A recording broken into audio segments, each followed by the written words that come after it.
Uma paz do Senhor Jesus Cristo para todo o grupo El Shaddai, adolescentes da congregação do Parque do Porto, a todos os jovens adolescentes, irmãos que vão estar assistindo a essa aula. É mais um domingo, mais uma lição da Escola Bíblica Dominical, mais uma oportunidade de estarmos sentados numa manhã de domingo para estarmos meditando e aprendendo da poderosa Palavra de Deus. A nossa lição de hoje é a lição de número 7, já estamos passando, já passamos da metade da nossa revista desse trimestre, desse terceiro trimestre de 2020, que estamos falando sobre os heróis do Antigo Testamento. Já estamos na lição número 7, então ultrapassamos já a metade da nossa revista, do nosso trimestre. E essa lição, se nós estivéssemos em sala de aula, né, esse trimestre, seria muito bom para a gente fazer uma maratona, né? Que são histórias riquíssimas, interessantes, né? E que tem muito ponto para a gente colocar perguntas, né? Fazer questionamentos aos nossos adolescentes. A gente vai estar pensando aí, vou conversar com o nosso superintendente, irmão Germano, e a gente vai estar tentando bolar um meio aí de fazer uma maratona virtual para os adolescentes de El Shaddai, para a classe Canaã, nesse trimestre, terceiro trimestre de 2020. Mas enquanto isso, né, enquanto a gente vai pensando nesse jeito aí, vamos para a nossa lição. Vamos ter umas perguntinhas no final da nossa aula de hoje. Já bolei ali umas perguntas, né?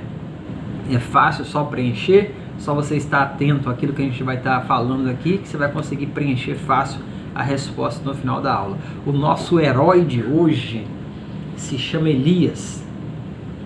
A história de Elias é bem longa, né? Ela abrange, vamos botar assim, do capítulo 17 do livro de 1 Reis, vai até o capítulo 22, ainda pega o livro de 2 Reis, 2 capítulos ainda no livro de 2 Reis. Então é uma história bem longa, e é interessante que adolescentes que estão com bastante tempo durante esse período de quarentena aí, pega a sua Bíblia Sagrada no decorrer desta semana, abre a sua Bíblia no livro de 1 Reis, a partir do capítulo 17, você vai ler a história desse grande herói do Antigo Testamento chamado Elias, né? Elias, um homem comprometido com Deus. É o título da nossa lição de hoje, lição número 7 da nossa revista Viver Mais, Heróis do Antigo Testamento. O título é Elias, um homem comprometido com Deus. E a gente vai falar, né, sobre esse personagem, esse herói chamado Elias, e esse destaque que o comentarista coloca, que ele era um homem comprometido com Deus, vai ser o nosso ponto de conclusão da aula de hoje, porque o que se destaca na vida de Elias era o compromisso que ele teve com Deus. Em momento nenhum ele oscilou, em momento nenhum ele duvidou. E nós vamos ver no decorrer da lição que Elias viveu uma época difícil para um cristão viver, né? Para um crente fiel viver. Uma época em que a idolatria estava sendo instalada no meio da nação dos israelitas, a idolatria estava sendo instalada lá, e quem estava instalando a idolatria, a adoração a outros deuses, desviando o povo de Deus, eram os próprios governantes, era o rei dos israelitas, o rei da nação de Israel, que estava introduzindo essa idolatria e desviando o povo de Deus. Então, esse é o nosso ponto de partida. O nosso título da lição é Elias, um homem comprometido com Deus, e o nosso versículo-chave diz o seguinte, 1 Reis capítulo 18, verso 21.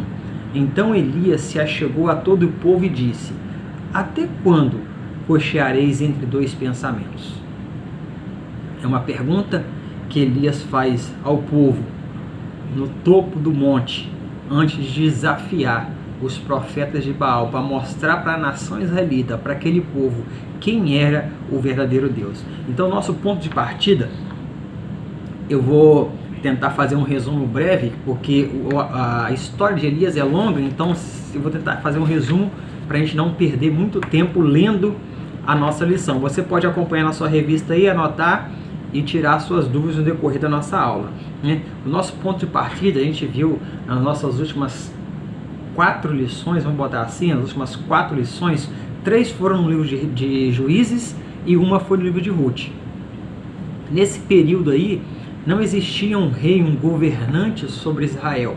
Nós vimos isso no finalzinho do livro de Juízes e comentamos sobre isso no livro de Ruth. Só que agora nós estamos falando de um personagem chamado Elias. Elias já viveu, Elias era um profeta, ele foi um profeta, e ele já viveu num período em que o governo de Israel era governado, Israel era governado por um rei. E Elias viveu num período que o reino de Israel já estava dividido entre reino do norte, Israel, capital Samaria, e reino do sul, Judá, capital Jerusalém.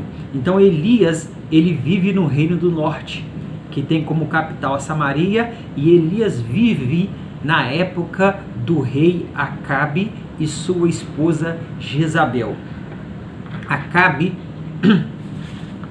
capítulo 16 de Reis, diz que Acabe começa a reinar, né? Acabe começa a reinar em Israel e ele se casa com uma mulher chamada Jezabel. Ele casa com essa mulher chamada Jezabel. E se você for observar, Jezabel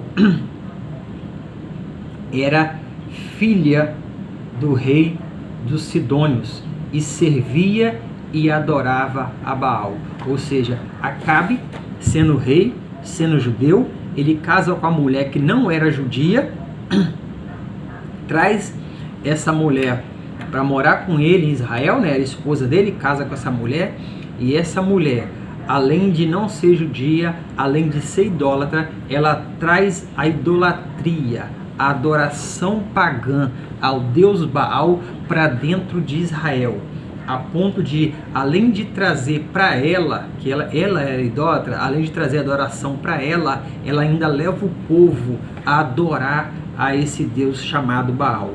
E é nesse contexto histórico de idolatria, do povo se afastando mais uma vez de Deus, desse rei que foi um mau rei perante os olhos do Senhor, chamado Acabe, é que surge o profeta Elias na história de Israel. O interessante é que o capítulo 17, quando conta o surgimento de Elias perante o rei, perante a nação, o capítulo começa já falando que então Elias, o tisbita dos moradores de Gileade, já fala de que cidade ele era, né? E quem ele era, né? Gileade, de onde Elias era, uma região montanhosa, é uma região de montanha. Então Elias sai da sua cidade e se apresenta diante do rei de Israel, Acabe. E quando ele se apresenta diante do rei Acabe, ele já se apresenta diante do rei com uma palavra de juízo, né? Ele se apresenta diante do rei e fala para o rei: olha, rei, vive o Senhor Deus em cuja presença estou, que nesses anos nem orvalho nem chuva haverá sobre a terra, segundo a minha palavra. Então Elias já se apresenta diante de Acabe e traz uma palavra de juízo e condenação, não só para Acabe, mas para toda a nação israelita, todos os israelitas que viviam ali no Reino do Norte, em Samaria. Ele traz uma palavra de condenação. E segundo o que Elias diz para Acabe, segundo a palavra que estava saindo da boca dele, a partir daquele momento não haveria nem chuva, né?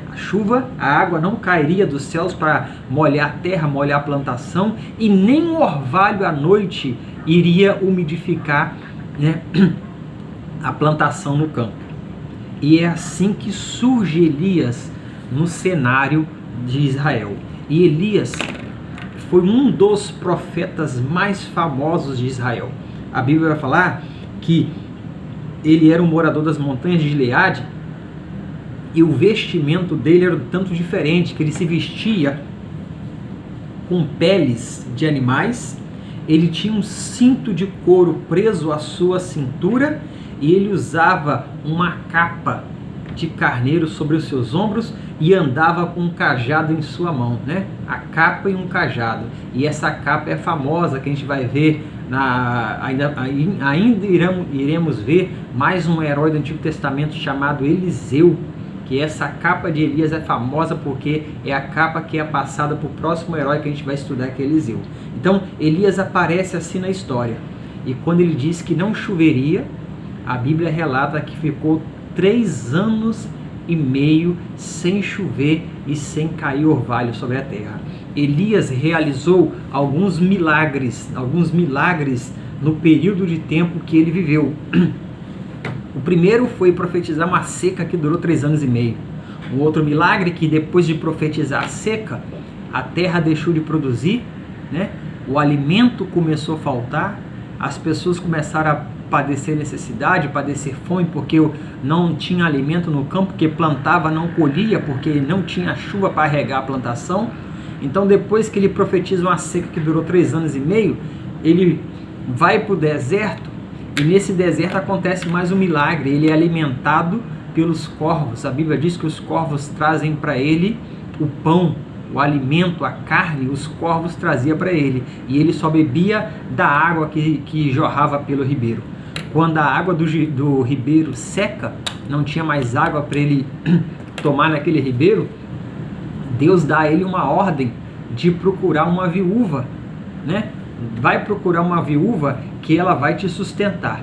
Interessante que a gente lê, quando a gente lê assim, né? A gente entende, eu creio que muitos conhecem a história da viúva de Sarepta. E quando a gente lê a história, a gente pensa que a viúva tinha dinheiro, era rica, tinha pão, carne, alimento, casa para dar para Elias.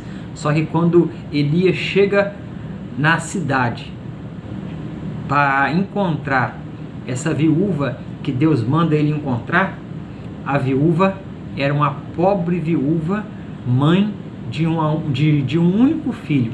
E essa mulher estava catando um pouco de lenha para fazer uma fogueira. E depois que ela fizesse essa fogueira, ela ia fazer 2 bolos, né? Usando o trigo, né? A farinha, né? Que era o trigo, e o azeite que ela ia ter, que ele ainda tinha, ele ia misturar a farinha e o azeite, ia fazer aquela massa, ia fazer um bolo, assar o bolo usando essa lenha que ela estava catando, e ia comer ela e o filho dela. Era o último alimento que ela tinha em casa. E Deus manda o profeta ir lá porque ela iria alimentá-lo, né? É interessante como Deus faz as coisas, e é mais um milagre que acontece. Elias chega lá, pede para essa mulher que dê pão para ele. Essa mulher, mesmo só tendo pão para ela e para o filho, ela dá o pão para Elias, né? E após ela dar o pão para Elias, Elias come o pão. A Bíblia fala que a farinha da panela e o azeite da botija se multiplicam. E durante o tempo em que houve seca na terra por causa da falta de chuva que Elias profetizou, essa viúva na casa dela tinha farinha e tinha azeite. Então esse foi mais um dos milagres realizado por Elias. Depois teve a ressurreição do filho da viúva, né? A criança morre, Elias ora e o menino ressuscita. Depois teve uma ou mais de uma ocasiões que Elias rogou que fogo descesse do céu, e fogo desce do céu. Depois teve Elias correndo a pé por mais de 50 quilômetros, e ele correndo, ele foi mais rápido que os cavalos que puxavam o carro do rei. Depois ainda teve Elias abrindo as águas do Rio Jordão, mais um milagre que ele realizou, né? Que ele toca as águas do Rio Jordão usando a sua capa, aquela capa que ele tinha sobre os ombros de pele de animal. Ele toca o Rio Jordão, aquelas águas se abrem. E por último, Elias é arrebatado ao céu num carro de fogo em meio a um redemoinho. Então essa é a vida de um dos maiores profetas heróis do Antigo Testamento. E se você está lembrando, estudando, nunca viu a história de Elias, está estudando agora, Elias foi o segundo homem da história da humanidade que foi aos céus sem ter passado pela morte. Ele foi arrebatado aos céus sem ter passado pela morte. E esse é o ponto de partida do nosso herói de hoje, chamado Elias, o profeta de Israel. O ponto 1 vai dizer que o ministério de Elias foi marcado pelo zelo. Zelo é cuidado, zelo é carinho, né? E Elias foi um dos profetas que ele teve cuidado, carinho com as coisas de Deus. O texto vai dizer, assim como eu pontuei agora na nossa partida da lição, nosso entendimento da lição, que o rei de Israel, chamado Acabe, levou o povo a cultuar Baal após ter contraído casamento com a sua esposa Jezabel. Ele foi perverso e a Bíblia diz que ele fez muito para irritar o Senhor, como fizera todos os reis antes dele. 1 Reis capítulo 16, verso 30.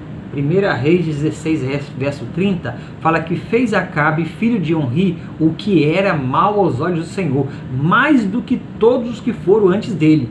Ou seja, dos que tinham sido rei em Israel antes de Acabe, Acabe foi considerado até esse momento aqui o pior deles, né? Porque ele fez tudo para desagradar a Deus. E isso é triste, né? Quando adolescentes, a gente tem que estar atento a isso.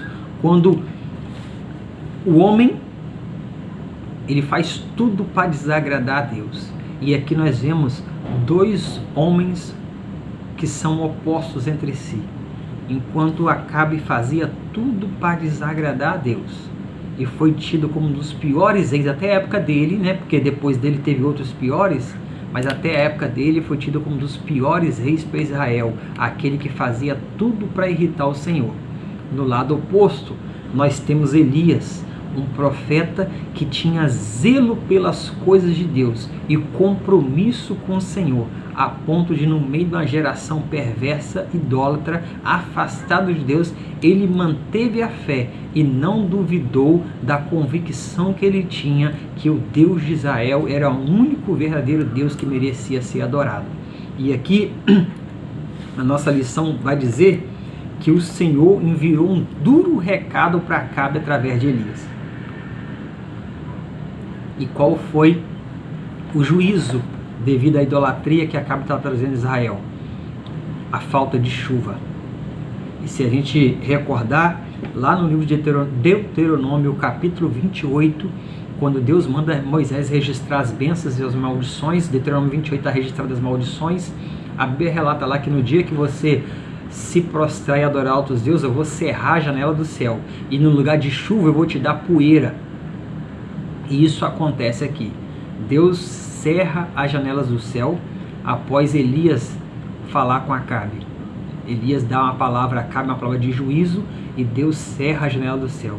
E após Deus cerrar a janela do céu, não caía chuva, não caiu orvalho. A terra começou a secar, em vez de água para plantação tinha poeira.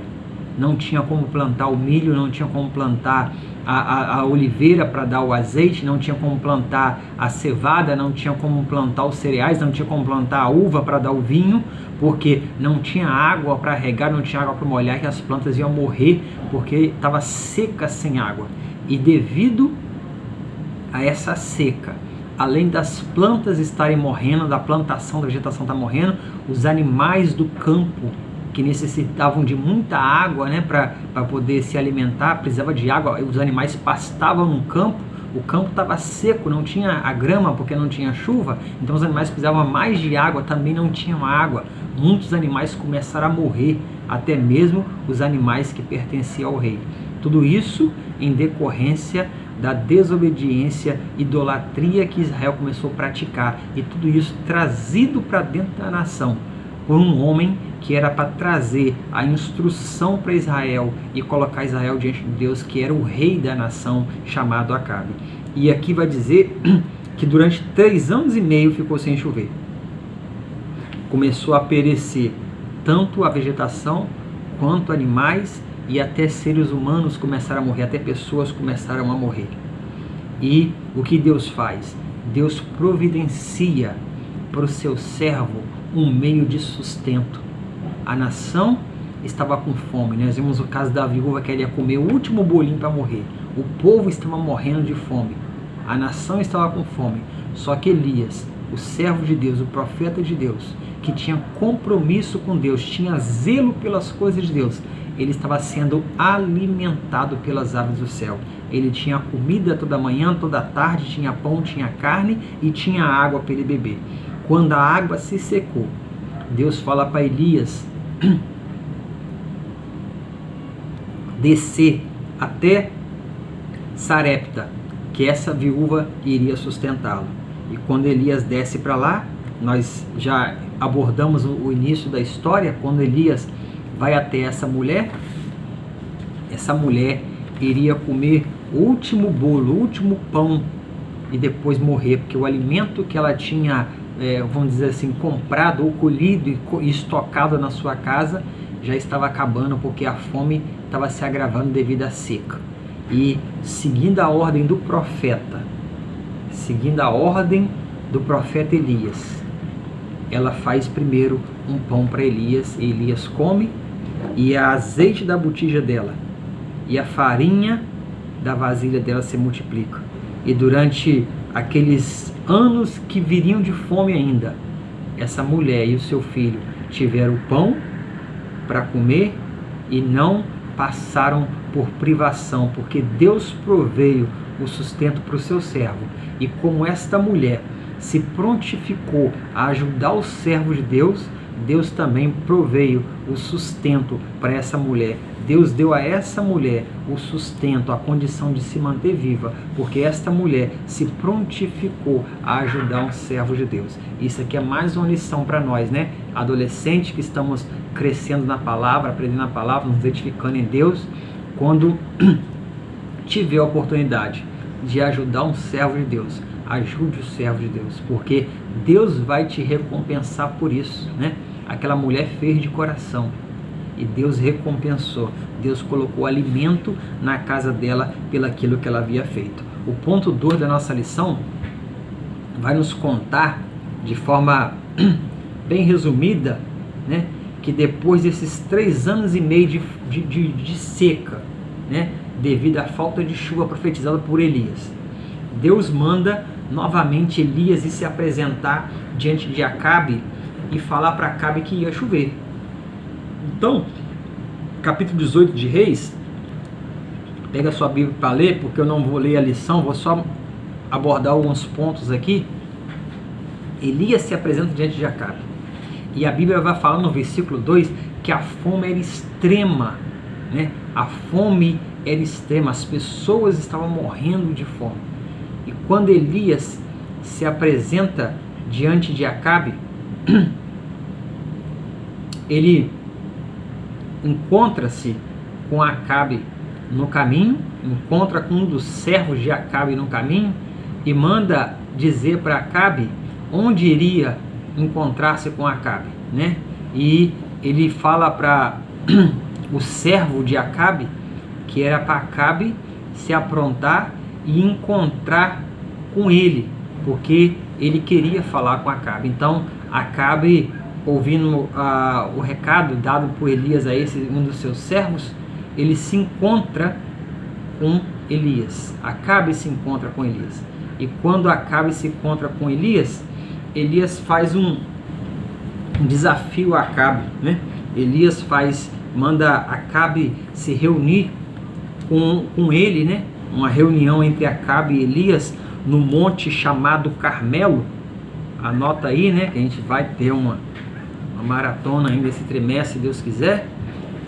Então, Elias faz esse desafio: Acabe, junta você, os profetas que fazem a adoração ao Deus Baal, e a gente vai se encontrar lá no Monte Carmelo, versículo 19 do livro de 1 Reis. Então Acabe reúne aqueles profetas, eram 450 profetas de Baal e 450 profetas de Acera, que comiam na mesa do rei, eram alimentados pelo rei, porque eram servos da mulher do rei, a rainha Jezabel. E esses 900 homens eram homens que introduziam a idolatria. 450 profetas idolatravam a Baal, e introduziam a idolatria a Baal, e os outros 450 profetas idolatravam ao deus Acera e traziam essa idolatria para Israel. Então, Acabe convoca, né? E a Bíblia vai falar dos 450 profetas de Baal no Monte Carmelo. A gente não sabe por que os 450 de Acera não foram, ou se foram, a Bíblia não relata. No versículo 20, vai dizer que Acabe vai. Acabe aceita o desafio, só que quando Acabe vai, Elias diz o seguinte, que além de Acabe ir com os profetas de Baal, era também para chamar o povo, a nação israelita, parte do povo também foi.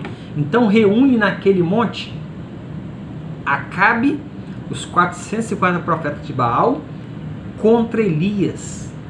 Aí você anote aí na sua revista e pare para pensar se seria uma briga justa, 450 contra 1. Porque Elias estava sozinho representando Deus, e os 450 do outro lado estavam representando Baal. O povo estava todo ali naquele pé do monte, né? Era o Monte Carmelo, ou o povo ainda estava em cima do monte, que eles subiram o monte, eles subiram o cume do monte. Eu não sei qual é a quantidade da população que estava ali naquele dia, mas com certeza eram algumas centenas de pessoas, e eu vou falar porque no decorrer da nossa aula aqui você vai entender que eram as centenas de pessoas do povo que estava ali naquele dia, naquela manhã daquele dia. Então, quando ele se reúne naquela montanha ali, no monte chamado Carmelo, Elias vira para o povo e faz um desafio, né? Elias vira para o povo e faz um desafio. Até quando vocês vão ficar duvidosos entre dois pensamentos? E essa pergunta que Elias faz para aquele povo ali no Monte Carmelo, há algumas centenas, milhares de anos atrás, é uma pergunta que ainda precisa ser repetida nos nossos dias de hoje, porque tem muitas pessoas que estão duvidando entre dois pensamentos. A nação de Israel naquele dia tinha a hora que dobrava o seu joelho em casa, ou levantava a mão para o céu em direção a Jerusalém e adorava a Deus, cantava salmos, lia o Pentateuco, lia as instruções da lei. No dia seguinte estava prostrando e cultuando a Baal. No outro dia lia os salmos, cantava os louvores a Deus, lia o Pentateuco, observava a lei de Moisés. No dia seguinte estava adorando Baal. Ou seja, eles estavam servindo a Deus e servindo ao mundo ao mesmo tempo. E infelizmente isso continua acontecendo em nosso meio, né? Infelizmente continua acontecendo em nosso meio. Pessoas que um dia estão na igreja adorando a Deus, servindo a Deus, no outro dia, quando estão em casa, infelizmente louvam ou servem a Baal, as coisas deste mundo, ao Deus desse mundo. E isso não podia acontecer no meio de Israel, isso não pode acontecer no nosso meio, no meio da igreja, no meio de adolescentes que se dizem cristãos, no meio do grupo El Shaddai. Você não pode ficar duvidoso entre dois pensamentos, você não pode ficar em cima do muro, né? Você não pode duvidar a quem você vai servir. A Bíblia fala que de uma mesma boca não pode sair bênção e maldição. A Bíblia fala de que de uma mesma fonte não pode sair água doce e água amarga. E aqui Elias vira para o povo e fala assim: até quando? Até quando vocês vão servir a Deus e a Baal ao mesmo tempo? Hoje eu vou fazer um desafio. E o Deus que vencer, a esse vocês vão servir. Se Baal vencer, vocês vão servir só Baal e vão deixar de servir a Deus. Agora, se Jeová vencer, o verdadeiro Deus vencer, vocês vão seguir a Deus vivo, o Deus de Israel, e vão deixar de servir Baal, porque vocês não podem servir os dois senhores, ou é um ou é o outro. E foi aceito o desafio. Era 450 contra 1. E qual era o desafio? Alguém pode estar perguntando, né? Alguns estão até querendo responder. Se a gente estivesse na aula, já teria levantado o dedo para responder. Qual era o desafio? O desafio, né, é que eles teriam que preparar um altar, preparar um holocausto. Adolescente sabe o que é o altar, sabe o que é o holocausto. A gente já teve essa aula algumas vezes, né? Mas eu, resumidamente, vou falar o que é um altar e um holocausto, né? Pegava-se algumas pedras, fazia aquela, como se fosse uma mesa de pedra, aquele tabuleiro de pedra, como se fosse uma mesa de pedra, colocava lenha no meio daquelas pedras ali, colocava madeira ali, colocava lenha. Aí você pegava um animal que podia ser um bezerro, um cordeiro, e você degolava esse animal. O sangue do animal jorrava, o animal estava morto. Você pegava o animal, colocava em cima daquele altar de pedras que você construiu e botava fogo na lenha. A lenha pegava fogo, aquele animal queimava, e quando aquele animal queimava, o cheiro daquele animal queimando, aquela gordura queimando, subia aos céus, e Deus recebia esse sacrifício, que podia ser em sacrifício de adoração ou em um sacrifício de perdão de pecado. Deus recebia esse sacrifício. Então, o desafio era esse. Os 450 profetas de Baal tinham que preparar um altar, pegar as pedras, colocar lá, preparar o altar, colocar a lenha, colocar o bezerro em cima. Só que nesse desafio não podia colocar fogo.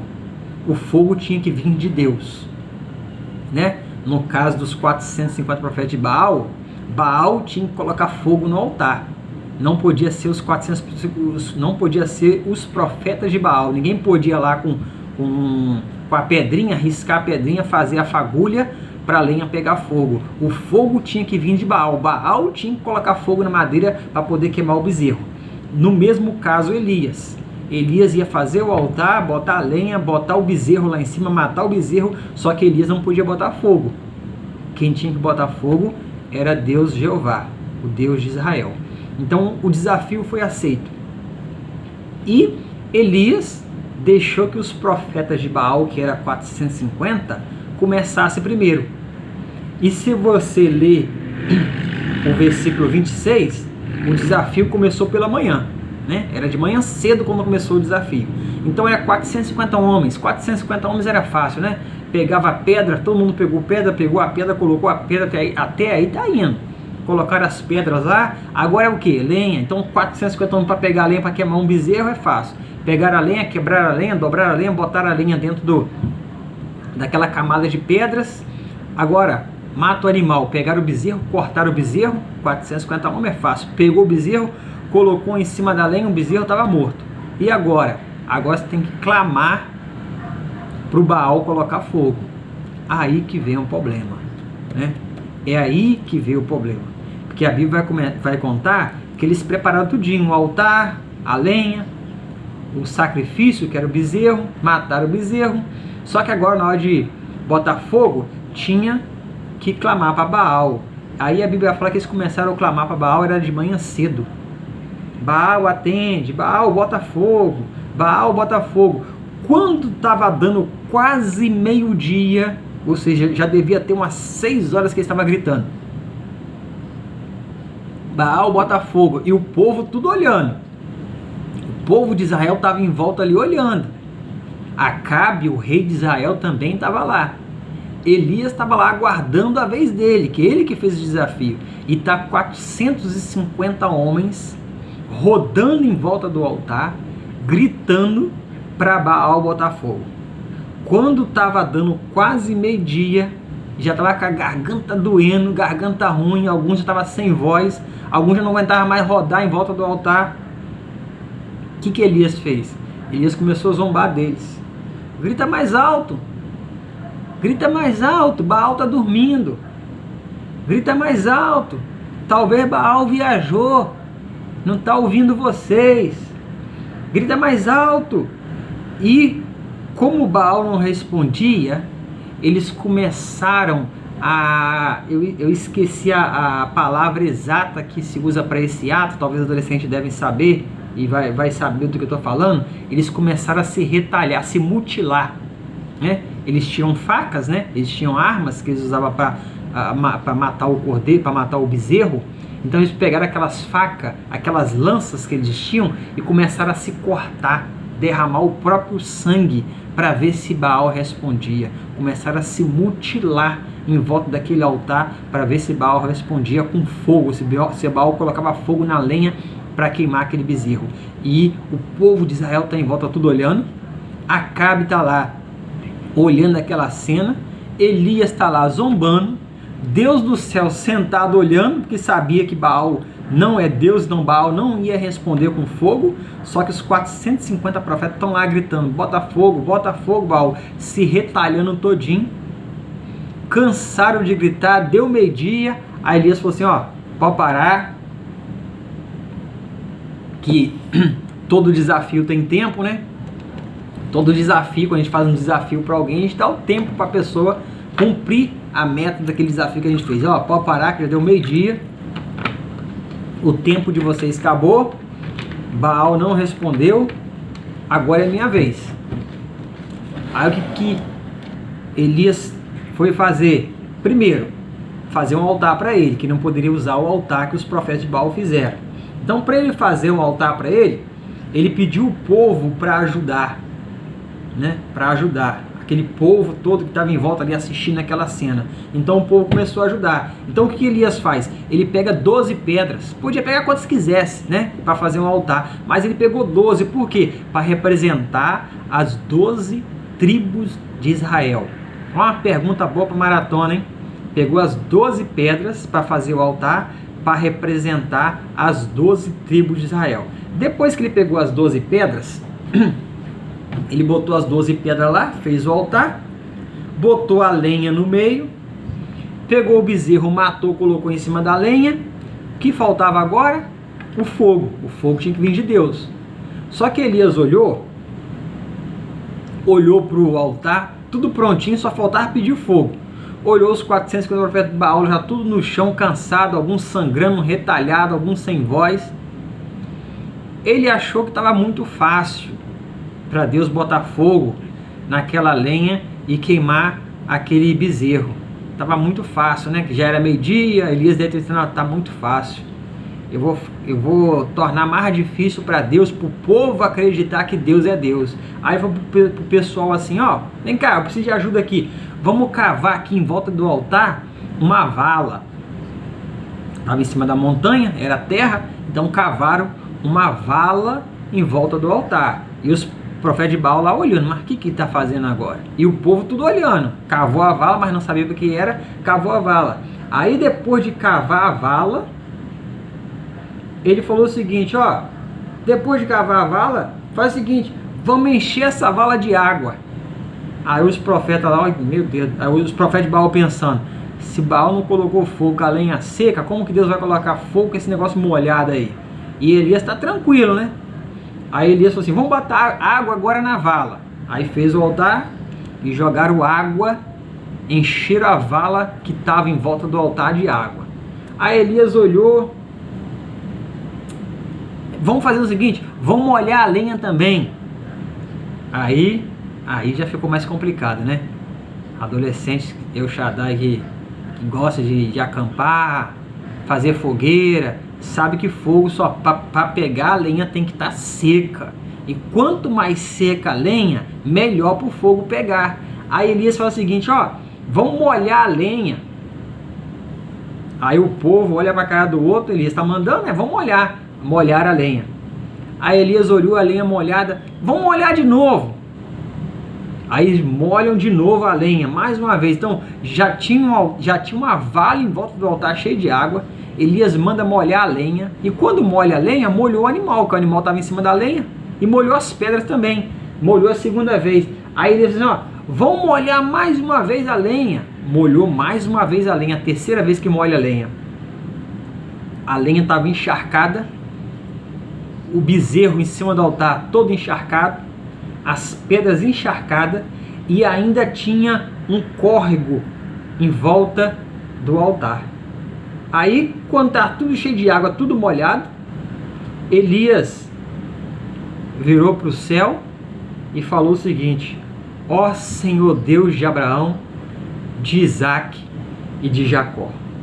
Mostre hoje que tu és Deus em Israel, e eu sou o teu servo. Responde, Senhor, responde, para que este povo saiba que tu és Deus, e depois que eles souberem que tu és Deus, eles possam voltar o coração deles para o Senhor. Elias nem acabou de orar. O fogo caiu do céu, Elias está orando ainda. O fogo caiu do céu, queimou o bezerro, que era o holocausto, queimou a lenha encharcada, queimou a pedra, ainda secou toda aquela água que estava na vala em volta do altar. Quando o povo viu isso, caiu com o rosto em terra e começou a adorar, dizendo: só o Senhor é Deus, só o Senhor é Deus, só o Senhor é Deus.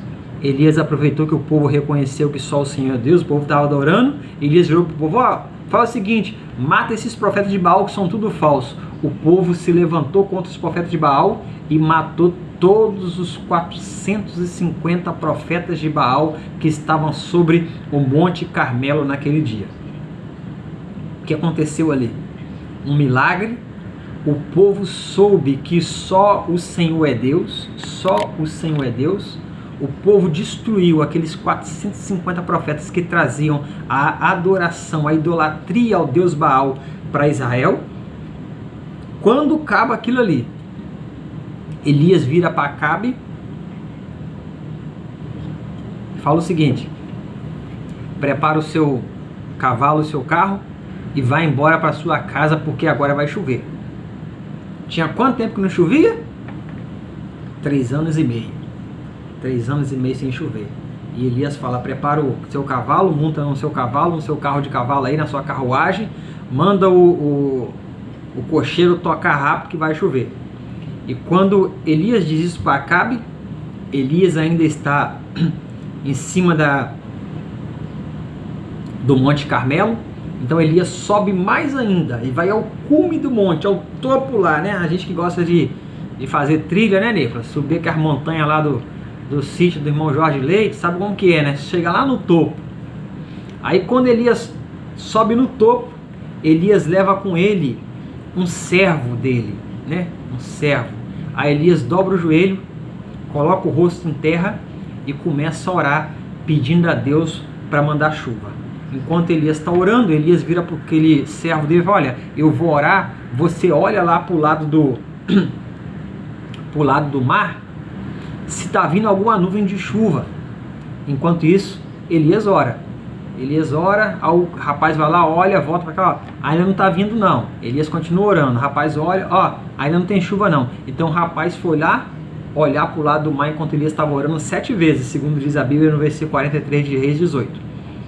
Na 7ª vez o rapaz voltou e falou para Elias, aquele louvor que a gente canta, né? Eu vejo uma pequena nuvem do tamanho da mão de um homem. Aí o servo voltou e falou assim: ó, eu vi uma nuvem do tamanho da mão de um homem. Olha o tamanhozinho da nuvem. Então se o rapaz viu lá no horizonte a nuvem do tamanho da mão de um homem, era um negocinho bem pequenininho. Aí Elias falou assim: ó, corre porque vai chover e é muita chuva. Então Elias desce aquele monte correndo, sai correndo para casa, ultrapassa Acabe, que já tinha descido o monte, estava na sua carruagem. Elias corre mais do que os cavalos de Acabe e vai embora para casa. Então Deus faz mais um milagre, que é a chuva voltar a cair sobre a terra de Israel, mostra para o povo de Israel que só o Senhor é Deus.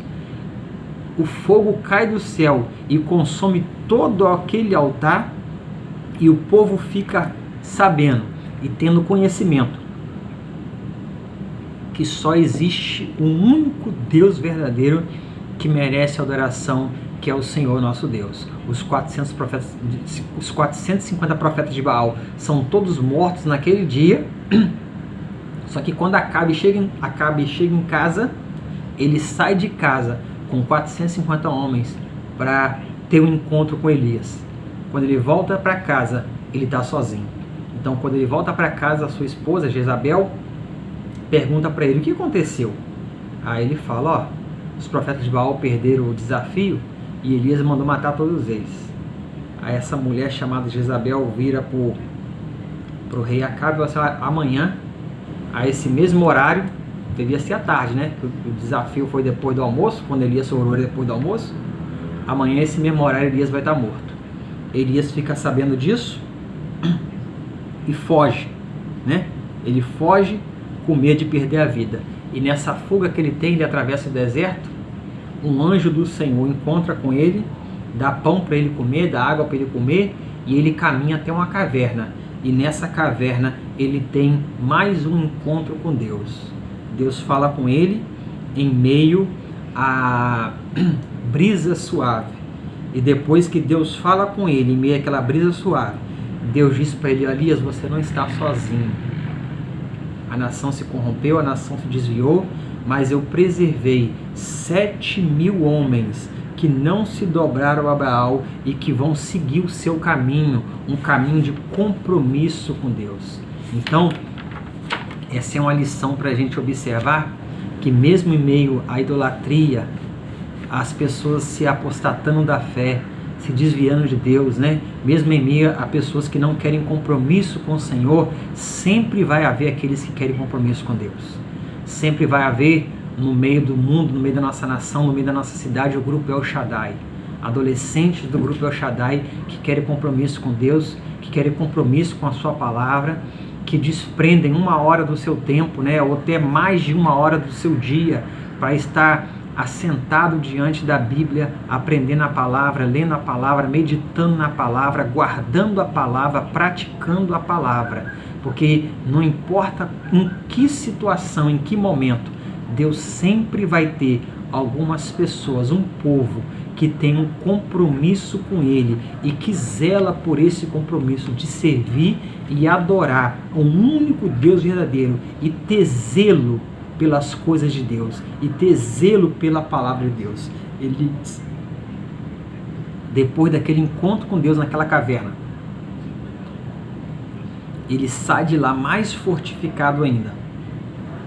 E quando ele sai de lá, ele tem mais um encontro com Acabe.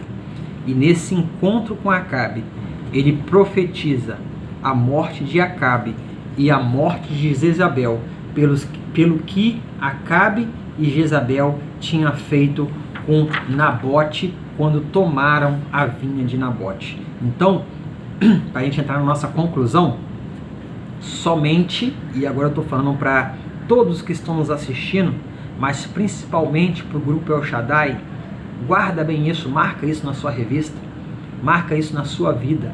Somente uma pessoa que leva a sério o seu relacionamento e compromisso com Deus pode fazer coisas igual Elias fez. Eu vou ler mais uma vez. Somente as pessoas que levam a sério o relacionamento e o compromisso com Deus é que podem fazer coisas que Elias fez. Com ousadia, Elias sempre foi fiel ao Senhor. Ele sempre teve zelo pelas coisas de Deus. Ele sempre se agradou do Senhor e Deus se agradou dele.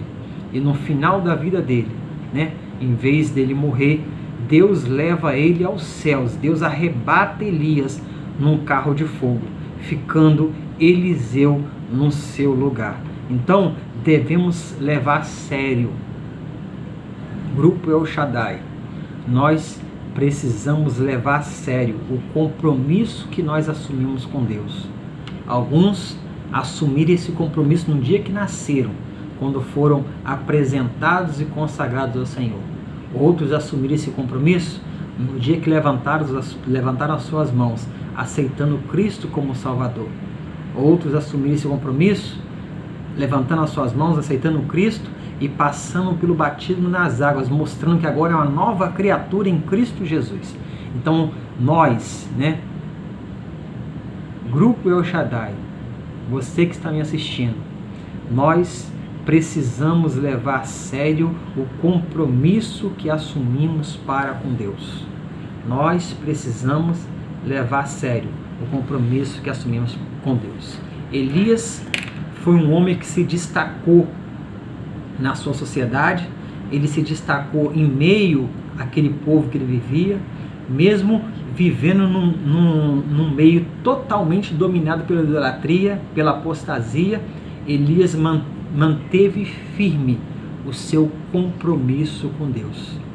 E esse é a conclusão da nossa lição. Elias era um homem comprometido. E quem é comprometido com Deus, Deus sempre vai providenciar tudo aquilo que ele precisa para se manter. A provisão de Deus na vida de Elias fez ele viver e usufruir de diversas bênçãos de Deus em diferentes áreas de suas vidas. Deus proveu para ele em todos os momentos o sustento. Deus proveu para ele em todo momento a proteção.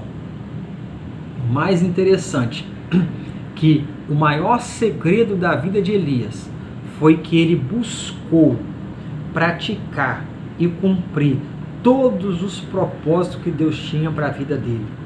Ele sempre procurou viver no centro da vontade de Deus. E esse é o maior segredo que leva o crente a viver uma vida com Deus, a ser cuidado por Deus e receber de Deus tudo aquilo que ele precisa para viver.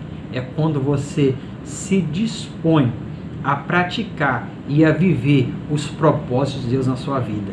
E isso é tão marcante na vida de Elias, porque Elias se prontificou a viver e cumprir os propósitos de Deus na sua vida. E quando a sua vida estava por se encerrar, Deus vai, arrebata Elias e leva Elias para o céu. Assim Deus há de fazer com a igreja. Assim Deus há de fazer com cada um de nós, se mantivermos firme o nosso propósito e o nosso compromisso para com Ele, tendo zelo pela sua palavra e nos comprometendo a servir e a seguir a Deus com um coração sincero e verdadeiro. Nesta manhã, a oração que eu faço por você, especialmente para o grupo El Shaddai, é que você venha buscar e praticar e viver todos os propósitos que Deus tem na sua vida. Que você possa viver todos os propósitos que Deus tem na sua vida. Mas para você viver todos eles, você precisa se comprometer com Deus e ter zelo pela palavra de Deus.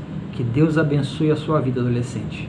Que Deus abençoe a sua vida, você que vai estar assistindo a esse vídeo. E que essa aula possa servir de reflexão para a sua vida. Deus vai nos levar, vai arrebatar um povo seu, um povo especial, zeloso de boa obra. Mas a Bíblia nos diz que Ele só vai levar aqueles que têm compromisso com Ele, que têm uma vida, que vivem a vida para seguir os propósitos que Deus destinou para cada um de nós. Que Deus em Cristo te abençoe e nos vemos no próximo domingo, em nome de Jesus. Amém.